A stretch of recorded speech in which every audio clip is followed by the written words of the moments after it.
I'm Petey, and let's go inside the coach's room for this very special edition of Petey's Puck Talk, the beginner edition. Whether you're new to the sport or you just need a little bit of a refresher, it's going to be a very basic talk about some things to look for when you're watching the fastest game on ice. Some of the things we're going to talk about, we're talking about the object of the game, the ice surface, face-offs, roster and positions, the division standings and playoffs, the basic rules, of course, penalties, and so much more. What's the object of the game of hockey? Well, the team with the most goals wins. I know that sounds simple, but let's look at what a goal actually is. To score a goal in hockey, the puck needs to completely cross the goal line. You're looking for the white. If the puck does not completely cross the line where you don't see any white, that's no goal. But if you do see the puck across the line and you see the white, that's a goal. Now, there are some instances where a goal will not count, even if it crosses the line. You cannot deliberately, with the distinctive kicking motion, kick the puck into the net. If you do, that's no goal. If you deflect the puck into the net with a high stick where the stick is above the crossbar of the goal, and you're going to see it better from this angle where you can see the puck is played above the crossbar of the net, well, that too is no goal. In another instance, if the puck is intentionally or unintentionally knocked in with a player's hand or glove, you guessed it, that's no goal. Now, the ice surface, let's take a look at the rink itself and all of the markings on it. The rink is 200 feet by 85 feet. Well, how big is that? Well, a basketball court is 94 feet by 50 feet. It's almost 4 basketball courts are going to fit inside that hockey rink. How do they make ice inside a building? Well, underneath the concrete, there are pipes that are filled with coolant running through them that's able to freeze the ice. And once they freeze the ice is gray. So you have to paint the ice white. The ice isn't white, it's the gray of the concrete. After you paint the ice white, well, then you need to paint the lines on it. Some arenas use vinyl stickers on the ice instead of painting, but you can see many rinks, even in the NHL, they're still painting the logos. Now, advertising and other ice markings can be used with vinyl stickers and peel on so they can put them on and off. But after you put them on, you got to put more water on. So there's another layer of ice on top of the painting. Now, that ice is only about an inch thick. This isn't thick ice on top of the concrete. It's very, very thin. Now, let's talk about what the ice looks like. If the attacking team is going in this direction, there are 3 zones. First, there's the offensive zone, which is from the blue line in. This is where you try to score. You're trying to score in the offensive zone. The area between the 2 blue lines, this is known as the neutral zone. No team owns this area of the ice. That's why it's called the neutral zone. You got to get the puck between the blue lines. And then from the blue line in to your own goaltender, this is the defensive zone. This is where you defend the opponents from trying to score goals. Now, there are other markings on the ice. One of them is the trapezoid, the area behind the goalie where the goalie is allowed to touch the puck. If the goalie touches the puck outside of the trapezoid below the goal line, then a minor penalty will be assessed. What does that look like? So if a goalie comes out and he touches the puck in this area of the ice, well, that's a penalty. He can't touch the puck below the goal line and outside of the trapezoid. That's a penalty. Another area on the ice is the crease. The crease is the goalie's safe space. This is where the opposing players are not allowed to interfere with that goalie in this area of the ice. That is also called the paint. You'll hear guys have to get to the paint because it is marked with blue paint. Now, the puck must enter the crease before an attacking player can actually go in there and try to get at the puck. They can't make unnecessary contact with the goalie. If they do, the goal won't be allowed. And you can see an example here where the goalie's in the blue paint. A player makes contact with the goaltender inside the crease before the goal goes in. That's a no goal. You can see it again at the bottom of the screen. The white player hits the black goaltender inside of the crease. The goalie, he knows it right away. That's no goal. And that goal is called off. You can't bump a goalie inside the crease and affect his ability to make a save. Another term you need to know is the house. There are several terms that you can use for this high danger area in the offensive zone. You can call it the house, the slot, the inside, home plate, high danger area. But whatever you call it, this is the most dangerous area on the ice for a team to defend and the best place for the offensive team to score goals. Well, next, let's talk about the faceoff. The faceoff occurs at the start of every period and after each stoppage to resume the gameplay. The faceoff occurs at any of the 9 dots on the ice, and there's one right here at center ice, and the faceoff occurs depending on where and why the stoppage occurred.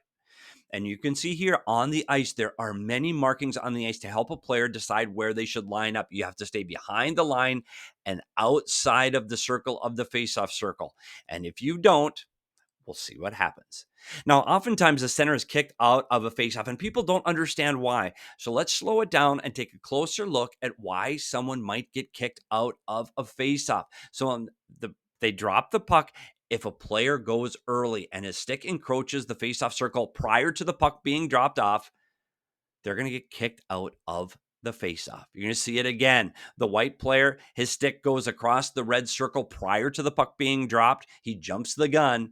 Well, he's kicked out of the faceoff. You're going to see it again here. The dark team, his stick crosses into the faceoff circle prior to the puck being dropped. Well, he's going to be eliminated from that faceoff. But it's not just the center that can cause someone to be eliminated from a faceoff. It's also the other players on the ice. You can't go inside the circle or cross that line prior to the puck being dropped. You see the white player does. The white center is kicked out. You're going to see it again where the winger jumps early. The center is kicked out. And in this example, even eyes in the back of his head, you can see the white team encroaches inside of the circle. The white center is kicked out. How do they see it? Well, the other official can make that call. Well, next, let's talk about the team and how you make up the team and their positions. There's 23 players on an NHL hockey team's roster.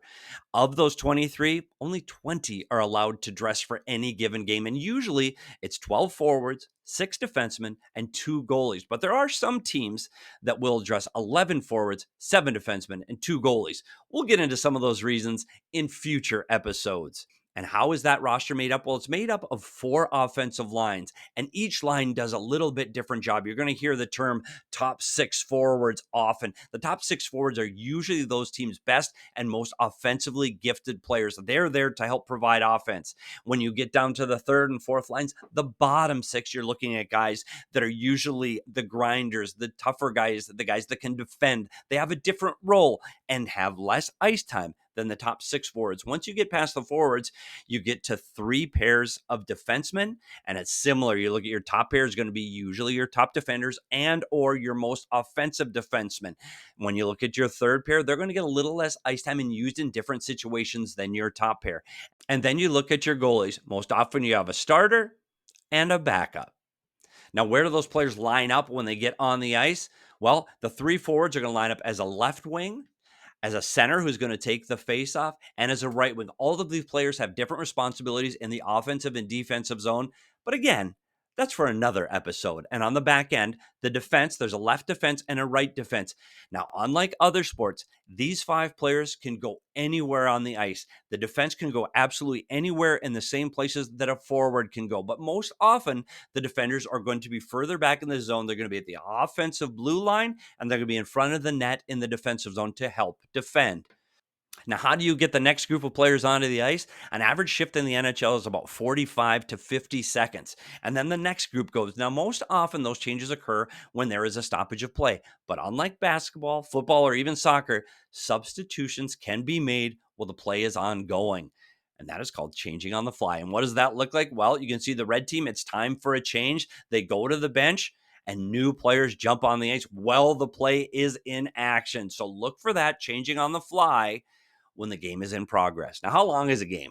A game is 60 minutes long. It's made up of 3 20-minute periods. Well, when can you get a break? Well, the TV timeouts in the NHL are the first whistle after the 14-minute mark, the 10-minute mark, and the 6-minute mark. Now, there are some exceptions to that, but we'll get into that at a later time. After that, there's 18-minute intermissions. There's 2 intermissions, one after each period, and they're 18 minutes long. Now, if the game is tied after the 60 minutes, there's a 5-minute overtime. Now, if the score is still tied after the 5-minute overtime, then they have a 3-player shootout, and they will continue past 3 players until the game is decided. Now, how long is a game? The average game time in the NHL is just about 2.5 hours.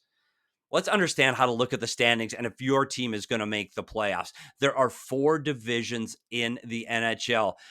2 divisions in the East and 2 divisions in the West. And how do you follow the standings? Well, it's all made up of points, and you get points for different situations. You get 2 points for a regulation, OT, or shootout win. But unlike other sports, you also get points if you lose a game. If you lose a game in an overtime or a shootout, you get 1 point. So this will affect your standings. So when you look at the standings, if you see the column that says OT, that's how many times your team lost in overtime or a shootout. Now, RW is your regulation wins, and the ROW or row is your regulation overtime wins. That's going to matter when we get into tiebreakers for the playoffs. And lastly, it's goals for, goals against, a goal differential. Goal differentials, just take the goals for and subtract the goals against, and that's your goal differential. The higher the goal differential, the more likely your team is to make the playoffs. But how do you make the playoffs? Well, the top 3 teams in each division automatically make the playoffs. And the next 2 teams with the best records in each conference, regardless of their division, they make the playoffs as the 2 wild card teams. Let's talk about some of the basic rules of hockey. And one of them that you're going to have to know is offside. Players of the attacking team must not precede the puck into the attacking zone. Well, what does that look like? As the attacking team is going this way, the puck must completely cross the blue line prior to both skates of any of the attacking team player. And you're going to look for that white again. If you see that white between the puck and the blue line, well, that play is onside. And what does that look like? You can see the white team, the puck completely crosses the blue line before both skates of any of the attacking players cross. That play is onside. And if you go across that blue line prior to the puck, well, you just have to get back and tag up prior to the puck crossing the blue line. And then that play is onside. Now, one thing you do need to keep in mind, if a player skates into the zone backwards and he has complete possession of that puck, that play is still onside. Well, what about offside? If the attacking team is going this way and both skates of any of the attacking players cross the blue line prior to the puck crossing the blue line, and you see that white again, well, that play is offside. And this is what that looks like. The black player, his feet completely cross the blue line prior to the puck crossing the blue line. Well, then that play is offside. Another rule you need to know is icing. What is icing? Should any player of a team deflect the puck from his or half of the ice beyond the goal line, well, that may be deemed icing. And what does that look like? Well, if you're on the defensive side of your red line and you put the puck all the way down to the goal line without any other player touching puck, then this play is eligible for icing. But one more thing has to happen. There's a race to an imaginary line between the dots. And if the defending team player wins that race to the imaginary line, well, then this play is going to be deemed icing. And what does that look like? You see the white team clearly on his defensive side of the ice, shoots the puck from the defensive side across the red line. It goes all the way down across the goal line with no one touching that puck. And the defensive player wins the race to the imaginary dot line. Well, then this play is blown dead for icing. Now, if that defensive player shoots it across the red line all the way down to the goal line, but wins the race to the imaginary line at the dots, well, then there is no icing on that play. And what does that look like? Well, this play you can see clearly on the defensive side of the red line goes all the way down across the goal line, but the race to the imaginary line is won by the attacking team. Well, then there is no icing and play continues. Now, there's one other thing about icing. If a team is killing a penalty, we're going to get to penalties in a minute, but if they're killing a penalty, they are allowed to ice the puck, and you can shoot the puck from your own zone all the way across the red line, across the goal line, and there will be no icing. There is no icing when you're trying to kill a penalty. So let's talk about penalties. First, let's talk about the officials on the ice. There's 4 officials on the ice. 2 without the orange armbands are called linesmen. Most often, they're dropping the puck, except to start the game or any period. And they're also responsible for the offside and icing calls. They're responsible for the lines. Now, when you see the referees with the orange armbands, there are 2 of them on the ice. They call the penalties. They run the game. These are the 2 guys in charge. But let's talk about the penalties. When you get a penalty, it's most often a 2-minute penalty where the guilty players are moved from the ice and they sit in the penalty box. Your team is now shorthanded or on the penalty kill, while your opponent is on the man advantage and the power play. There are so many penalties. We're not going to go through all of them today, but we are going to look at some of the most common. So when you take a penalty, you go to the penalty box. Unlike basketball or football where you remain in the game In hockey, you come out of the game. And let's learn some of the calls. Here's tripping. Tripping is when a player shall not use their stick, knee, or foot in such a manner that causes an opponent to fall. That's an easy one. That's tripping. Well, let's go to hooking, where you use your stick to restrain an opponent. This is going to be most often up in the hands or hooking of an opponent's stick. It's going to be easy to see when their stick gets parallel to the ice and gets up into an opposing player's hands. That's hooking. Next, it's holding. Now, holding occurs when a player uses his hand or arms to restrain or impede an opponent. Most often, what we're talking about when we're talking about holding is you're going to look for the free hand of a player getting it around an opponent and impeding his ability to make forward progress. Next, it's holding the stick. Similar to holding, but you're not holding the player. You're just holding their stick and not allowing their stick to be used to make contact with the puck. So when you hold the player's stick, that's also a 2-minute minor penalty. Next is cross-checking. Cross-checking is use of the shaft of the stick between two hands to forcefully check an opponent. You cross-check them. Most often occurs from behind. Next, slashing. This is the act of swinging your stick at an opponent. That's slashing, when you slash your stick intentionally at a player, most often, again, in the hands. Next is interference. Interference is when a player who interferes with the impediment or progress of a player who is not in possession of the puck. You see the blue player trying to get up the ice, but he can't because the white player impedes his progress. That's interference.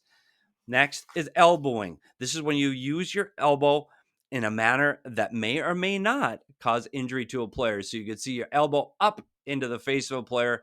That's going to be elbowing. Next, high sticking. Now, this penalty, you have to pay attention to something. This penalty is 2 minutes for high sticking. High sticking is when you contact a player above their shoulders. So you hit them in the head with your stick. That's a penalty for high sticking, whether it's intentional or, in this case, unintentional. You have to have control of your stick at all times. That penalty is high sticking. But one thing you're going to see after every high sticking penalty is a referee looking at the player and seeing if he is bleeding. This is one of the rare instances in all of sports that bleeding causes more penalty minutes for the offending player. You can see in this situation where the white player hits the black player in the face and there is clearly blood on the ice. Well, you get more time in the box. If you cause a player to bleed, that is a 4-minute penalty for high sticking. Next, let's talk about boarding. When you check or push a defensive player in such a manner that causes that player to impact the boards violently or dangerously, that is boarding. Next is charging. When a player who skates or jumps or charges an opponent as a result of the distance traveled. This is all about going a long way to make a dangerous hit. Last, I want to talk about delay of the game. If you shoot the puck directly over the glass without hitting anybody's stick, glass, boards, or anything, this is a delay of the game. So you can see the green player flips the puck over the glass, out of play, did not touch the glass, the stick, or any other player.